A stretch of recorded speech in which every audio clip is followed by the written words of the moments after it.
প্রিয় ছাত্রছাত্রী, তোমরা যারা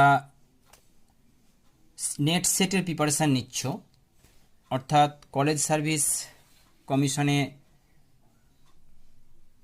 যোগ দেওয়ার জন্য নেট সেট জেআরএফের প্রিপারেশান নিচ্ছ, তো তাদের জন্য পেপার 2 এডুকেশান, যারা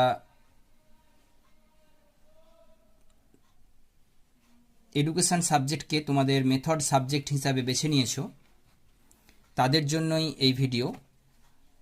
তো আগের আমরা 25 নম্বর দাগের যে প্রশ্ন আগের ভিডিওতে আমি কমপ্লিট করেছি,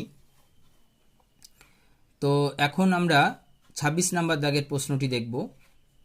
which of the following is or are examples of alternative assessment? এই প্রশ্নের উত্তর অপশন 2 এ এবং বি, অর্থাৎ রেসপন্স জার্নালস অ্যান্ড পোর্টফোলিও। ঠিক আছে, এটা হচ্ছে examples of alternative assessment. Next প্রশ্ন বলছে, arrange the below listed requirements of an individualized education plan IEP in sequence from beginning to end. অর্থাৎ শুরু থেকে শেষ পর্যন্ত এটা তোমাদেরকে অ্যারেঞ্জ করতে হবে। এই প্রশ্নের উত্তর হবে অপশান 2। প্রথমে হবে C, statement of preliminary information about the student. তারপরে হবে A, statement of current level of performance.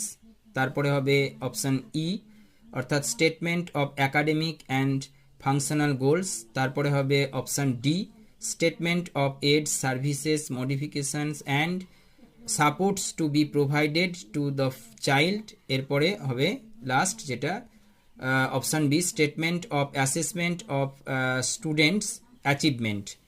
Next প্রশ্ন হচ্ছে 28 নম্বর দাগে, arrange the following scales of measurement in a descending order from higher scale to lower scale.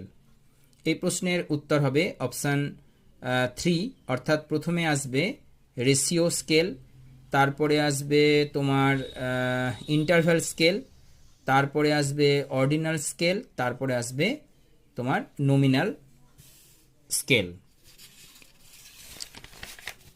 Next প্রশ্ন, which of the following institution has been entrusted the responsibility of in-service teachers education for primary elementary schools